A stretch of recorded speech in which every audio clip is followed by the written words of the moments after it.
శ్రీ గణేశాయ నమః. శ్రీ గురుభ్యో నమః. శ్రీ సీతారామచంద్రభ్యాయ నమః. శ్రీ కులదేవతాయ నమః. శ్రీ పితృదేవతాయ నమః. శ్రీ సాయినాథాయ నమః. శ్రీ షిరిడి సాయిబాబా జీవిత చరిత్రము 3వ అధ్యాయము. అప్పటి నిజాం పరిపాలనలో ప్రస్తుత మహారాష్ట్ర గల జాంబవావి అనే గ్రామంలో కేశవరావు అనే సద్బ్రాహ్మణుడు ఉండేవాడు. ఆయన భార్య మహాపతివ్రత. వీరిద్దరూ తిరుపతి శ్రీ వెంకటేశ్వర స్వామి భక్తులు. చాలా కాలం వీరికి పిల్లలు పుట్టని కారణం చేత ప్రతినిత్యం వీరు పుత్ర సంతానం కోసం శ్రీ వెంకటేశ్వరుని విశేషంగా ప్రార్థించేవారు. ఒకనాడు ఆ స్వామి కేశవరావుకు కలలో దర్శనమిచ్చి, పూర్వం కాశీలో అనేక పుణ్య కార్యక్రమాలు చేసిన పవిత్రుడైన రామానంద యోగి వారికి త్వరలో కుమారుడుగా జన్మించునని చెప్పాను.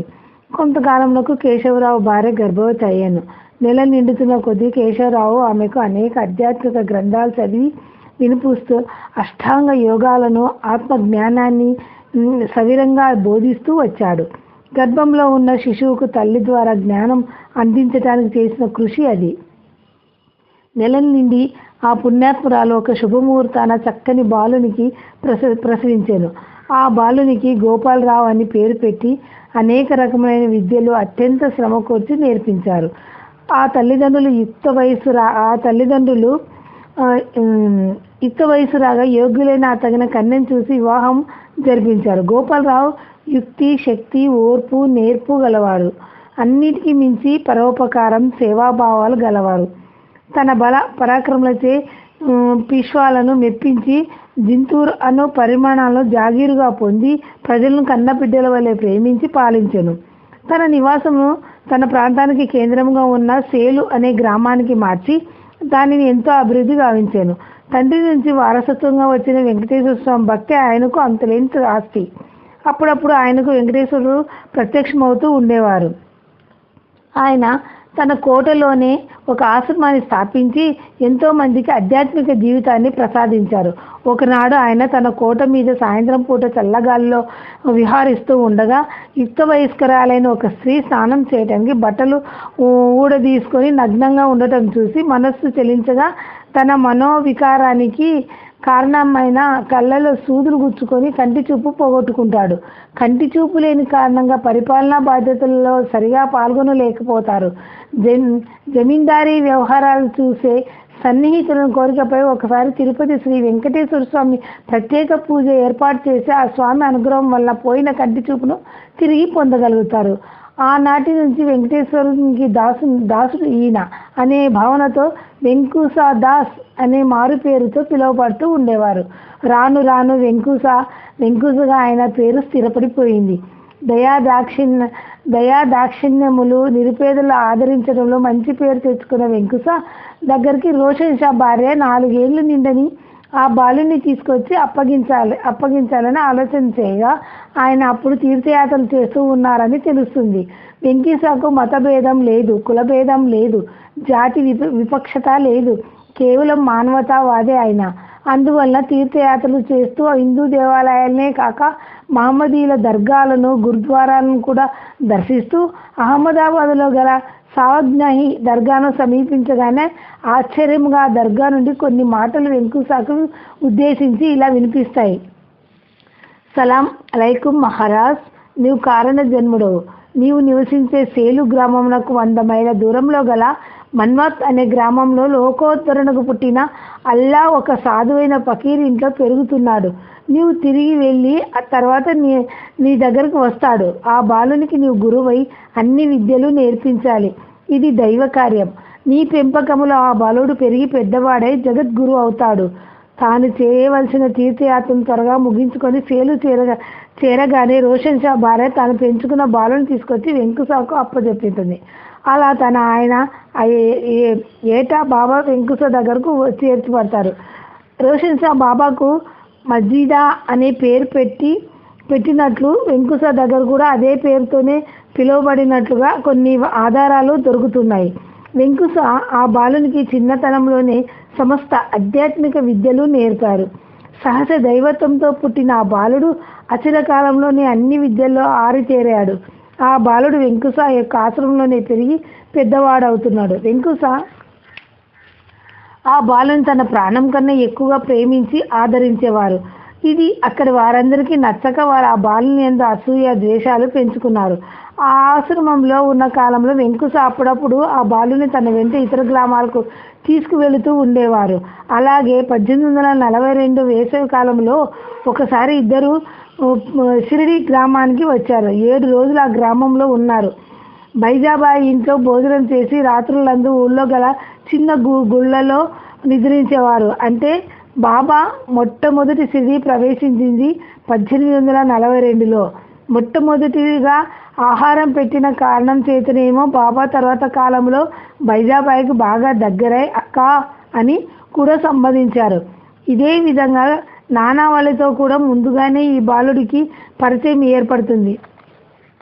నానావళి వయసులో బాబా కన్నా చిన్నవాడు. నానావళి అనే ఒక మహాత్ముని సమాధి ఔరంగాబాదు ప్రాంతంలో సేవ చేస్తూ ఉండేవాడు. అందువల్ల అతనికి నానావళి అని పేరు స్థిరపడిపోయింది. వెంకుసతో కలిసి పర్యటన చేస్తున్న కాలంలోనే మొట్టమొదటిసారిగా బాబా నానావళి యొక్క కలయిక 1849లో జరుగుతుంది. నానావళి బాబాను అతి చిన్నతనంలోనే మామా అని పిలిచేవారు.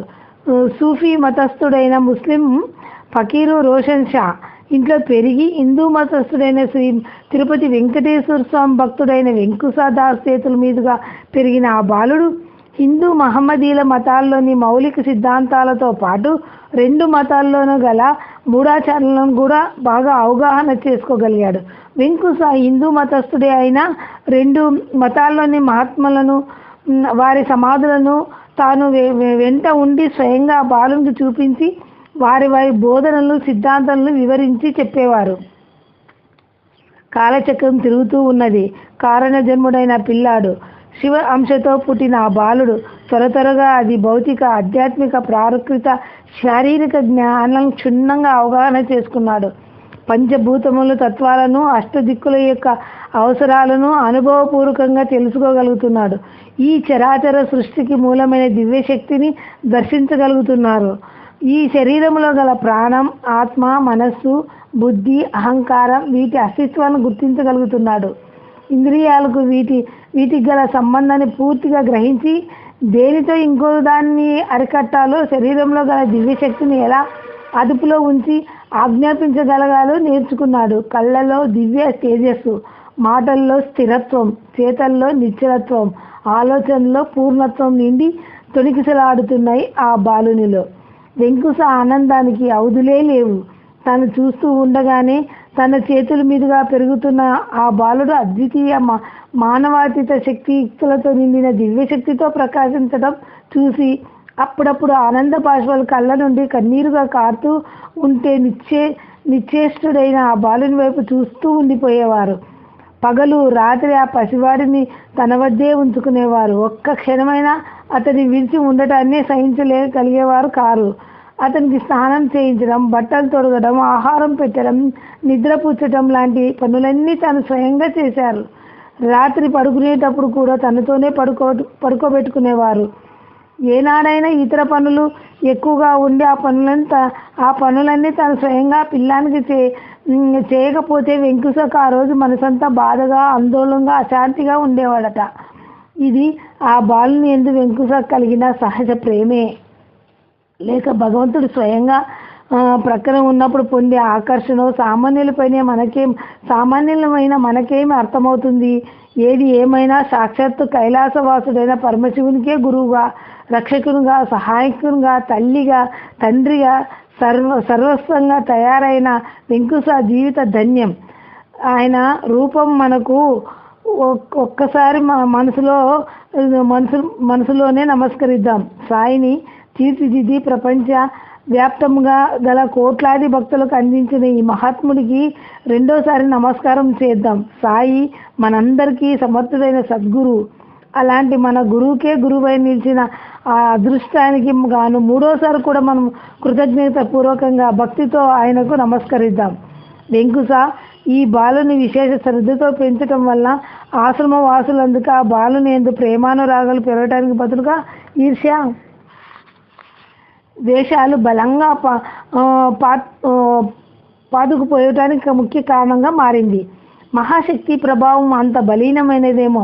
సాక్షాత్ భగవంతుడే స్వయంగా పుట్టిన బలీనమైన ఈ మాయాశక్తి కోరలకు చిక్కక తప్పలేదంటే ఇక సామాన్యులమైన మనందరం మాయకు దాసులు కావటం అనివార్యం. ఈ బాలునికి విద్యా రహస్యాలు ఆధ్యాత్మిక బోధనలు చేస్తున్న సమయంలో ఆశ్రమంలోని మిగిలిన వారంతా వాతావరణాన్ని కలుషితం చేసే విధంగా అనవసరము అడ్డదిట్టమైన ప్రశ్నలు సంభాషణలతో వెంకుస దృష్టిని మళ్లిస్తూ ఉండేవారు. ఇలాంటి ఇబ్బందులు తరచూ ఉండటం వల్ల విద్యా బోధన సరిగ్గా సాగదని భావించి వెంకుస ఈ బాలుడిని అడవికి తీసుకొని వెళ్తుండేవారు. అక్కడ ప్రశాంతంగా వాతావరణంలో 6 నెలలకు పైగా తనకు తెలిసిన సమస్త విద్యలు, జ్ఞానం, ప్రపంచ పోకడలు, మానవ మనసు యొక్క మర్మాలన్నిటినీ పూర్తిగా బోధిస్తూ ఉంటారు. వెంకుస వారసులు, శిష్యులు కొందరు కలిసి వీరి ఆచూకీ తెలుసుకొని తిరిగి ఆయనను సేలు తీసుకొని వెళ్ళిపోయేవారు. ప్రయత్నంలో కొంతమందికి ఆ పనిపై పంపుతారు. వారు మొత్తం మీద వీరిద్దరూ ఉన్న చోటు కనుక్కోగలుగుతారు. అలా వాళ్ళు తమ ఉనికిని గుర్తించటం వెంకుస కూడా గ్రహిస్తాడు. అజ్ఞానం పూర్తిగా తొలగని అహంభావంతో ఉన్న వాళ్ళు కనుక తన వారసులు ఈ బాలునికి ఏదైనా అపకారం కూడా తలపెడతారేమని ఊహిస్తారు. ఆలస్యం చేయకుండా తనకున్న కొన్ని శక్తులను ఆశ్వయుజ శుద్ధ దశమి నాడు శాస్త్రోక్తంగా ఆ బాలునికి ధారపోస్తాడు. 16 సంవత్సరం నిండుతున్న ఆ చిన్న వయసులోనే దివ్య శక్తులతో పూర్వపుడుగా కనపడుతుంటాడు ఆ బాలుడు. దైవ నిర్ణయం ప్రకారము తన వంతు పనిని తాను నిర్వహించాలని, త్వరలోనే తామిద్దరూ విడిపోవాల్సి ఉంటుందని కూడా హెచ్చరిక చేస్తారు. ఆ బాలునికి తన జీవిత పరమార్థం నెరవేరింది కాబట్టి ఇక తను సమాధి అవుతానని కూడా సూచన చేస్తారు వెంకుస. శాస్త్ర ప్రకారం గురువు సమాధి అవటం శిష్యుడు చూడరాదు. నీవు తిరిగి సేలు పరిసర గ్రామాలకు వెళ్తే ఈర్ష్యాద్వేషాలతో అక్కడి వారు నీకు హాని కలిగించే ఏర్పాట్లు చేస్తారు. అలాంటి అశాంతితో నువ్వు సాధనా మార్గంలో ప్రశాంతంగా గడపలేవు. ఇంకా నేను నీతో కలిసి ఉన్న నా వాళ్ళు మనల్ని వెంటాడుతూనే ఉంటారు. కాబట్టి ఇక మనిద్దరం విడిపోవడం తప్పనిసరి సమాధానమిస్తారు.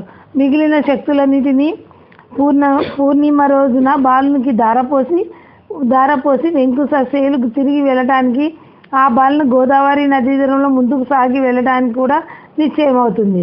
వీరిద్దరి ఉనికిని తెలుసుకున్న వార్తాపరులు ఈ విషయాన్ని సేలుకు చేరవేస్తారు.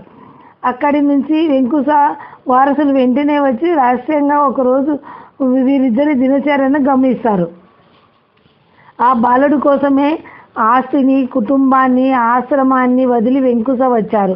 కాబట్టి రహస్యంగా ఆ బాలునికి మాయం చేసి తీసుకుపోతే తప్పక తిరిగి తమ స్వగ్రామానికి చేరుతాడనే పిచ్చి ఆలోచనలతో వారు రహస్యంగా ఉండి బాలుని ఎత్తుకుపోవాలని ప్రయత్నిస్తారు.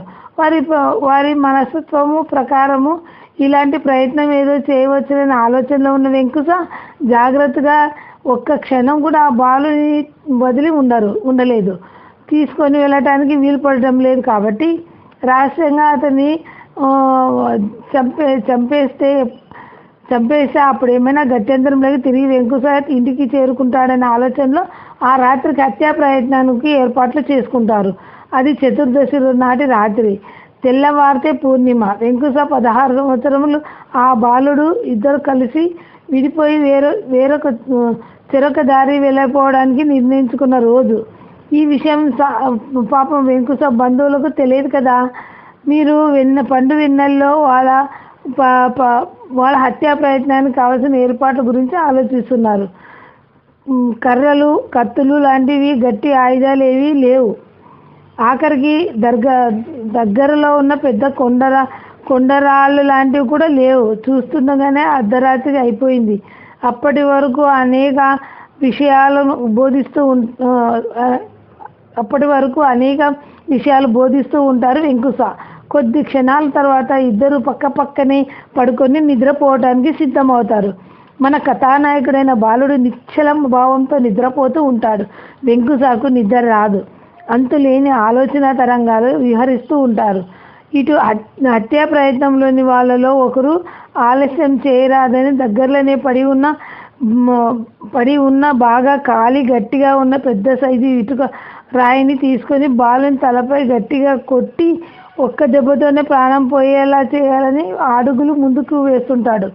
నిద్ర దాకా ఆలోచనలో తన తరంగాల నుంచి ఒక్కసారి కళ్ళు తెరుస్తాడు వెంకుస. అప్పటికే రాయి బాలుని తలపై పడటానికి సిద్ధంగా ఉంది. పట్టరాని ఆవేశంతో కళ్ళెర చేసి ముందు తన తలను అడ్డంగా పెడతాడు. ఆ ఇటుకరు దెబ్బకు వెంకుస నుదుటిపై బలంగా తగటం వలన నుదురు చిక్కి రక్తం చిందరవందరగా పడుతుంది. అంతకుముందే కాలరుద్రుని వలె మండుతున్న కోపం ఆ దెబ్బ వలన కలిగిన బాధతో మరింత వృద్ధితమై శాప వాక్యాలుగా ఆ పుణ్యపురుషుని నోటి నుంచి బయటకు వస్తాయి.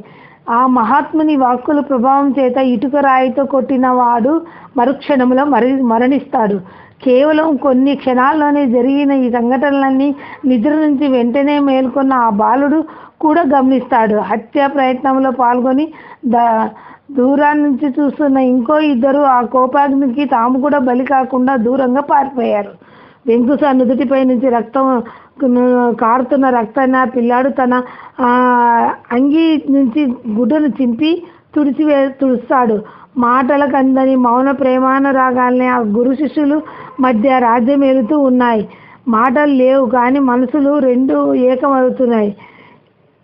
నా ప్రాణాలు పోయినా సరే నిన్ను ఈ లోకానికి గురు రూపంలో అందించి తీరుతాను, ఇదే నా జీవిత లక్ష్యం అన్నట్టుగా వెంకుస హృదయం తృప్తి పడుతూ ఉంటే ఆ ప్రాణాన్ని రక్షించడం కోసమే తన ప్రాణాన్ని అడ్డుపెట్టిన గురుదేవునికి ఏమిచ్చి నేను రుణం తీర్చుకోగలను అన్నట్టుగా బాలుని హృదయం ప్రతిధ్వనించింది.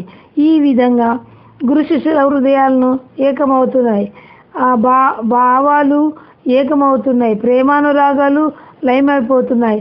శరీరాలు నేను వేరుగా ఉన్న హృదయాలు మాత్రము మాటలకు అందని మౌలిక శిఖరాలపై ఏకమై తన్మయత్వంతో ఆనంద తరంగాలతో తేలియాడుతున్నాయి. ఇది నిజమైన గురు శిష్యుల అనుబంధం. దీని ప్రేమానురాగాలను తనివి తీరా చూసిన ఆకాశంలోని చంద్రుడు ఈ వార్తను బహుశా సూర్యునికి చెప్పాడేమో. పాపం సూర్యుడు త్వరగా ప్రయాణమై వస్తున్నట్లుగా ఉన్నాడు. ఆ తూర్పున ఎర్రని వెలుగురేఖలు జీరలు ఆకాశంపై కనబడుతున్నాయి. అది గమనించిన వెంకుస ముందుగా తను అనుకున్న ప్రకారం తమ ప్రయాణాలను సాగించవలసిన సమయం దగ్గర అవుతున్నది కాబట్టి ఇంకా మిగిలిన కొన్ని శక్తులను దారపోయటం కొరకు గబగబా ఇద్దరు స్నానం చేస్తారు. దగ్గరలోనే ఉన్న నల్ల ఆవు పాలను పితికి సూర్యునికి ఎర్రని కిరణాల తేజస్సులో అతి ముఖ్యమైన తన వద్ద మిగిలిన శక్తులన్నిటినీ బాలునికి దారపోసి వెంటనే శాపగ్రస్తుడై చనిపోయి పడి ఉన్న బాలుని బ్రతికించమని ఆదేశిస్తాడు.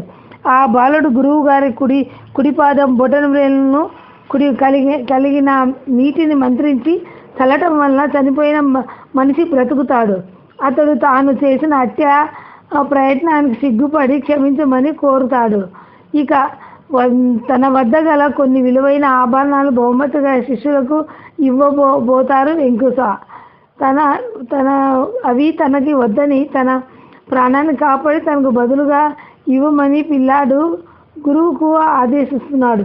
శరీరం అంతా పులకరించిపోగా శిష్య వాత్సల్యం వెల్లుల్పి రాగా ఆనంద బాష్పాల కళ్ళ నుంచి జలజల రాలుతూ ఉండగా గురువు శిష్యుడిని ఆశీర్వదించి ఇటుక రాయిని అతడి చేతిలో ఉంచుతూ నా వలనే ఇది కూడా నీకు తోడుగా నీడగా నీ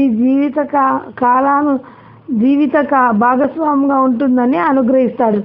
బాలుడు మళ్ళీ ఆ గురువుకు చేతులు జోడించి మీరు నన్ను అనుగ్రహిస్తే మీ రక్తంలో తడిసిన ఆ గుడ్డకర్ర ముక్కను కూడా మీ ఆశీర్వాదాలతో నాకు ఇవ్వండి, దానిని నేను నీ గుర్తుగా నేను దాచుకుంటాను అంటాడు. శిష్యుని ప్రేమకు చలించిపోయిన వెంకుస అంతే గుడ్డపిల్లకని అతని తలపై కట్టి ఇది నీకు సర్వత్రా సర్వకాల సర్వావస్థ యందు రక్షగా ఉంటుందని ఆశీర్వదిస్తాడు. గోదావరి నది ఒడ్డునే నడుచుకుంటూ కొద్దిగా ముందుకు వెళ్ళమని ఎక్కడ తన మనస్సుకు ప్రశాంతత కనిపిస్తే అక్కడ స్థిర నివాసం ఏర్పరచుకోమని, స్త్రీకి ధనానికి దూరంగా ఉండమని శిష్యునికి ఆదేశించి చనిపోయి బ్రతికిన తన రక్త సంబంధికులతో కలిసి వెంకుస సేలుకు ప్రయాణం అవుతాడు. 1954 సంవత్సరంలోని మార్గశిర పౌర్ణమి నాటి ఉదయం నుంచి 3 రోజుల పాటు గోదావరి నది ఒడ్డున ప్రయాణించిన తర్వాత ఆ బాలుడు గోపర్గావ్ అనే గ్రామానికి చేరుకుంటాడు. ఒక్కరోజు అక్కడ విశ్రమించి తిరిగి తన ప్రయాణాన్ని షిరిడీకి గ్రామం వైపు సాగించి సాయంత్రానికి షిరిడీ చేరుకున్నాడు. ఎవరి దగ్గరకు వెళ్ళాల్సిన అవసరం రాలేదు. ఎవరి దగ్గరకు వెళ్ళి ఆశ్రయించడానికి ఇష్టం లేక ఊరి వెలుపల గల పెద్ద వేప చెట్టు నీడన ఉండటం మొదలుపెట్టాడు. ఓం శాంతి శాంతి శాంతి. 3వ అధ్యాయం సంపూర్ణం.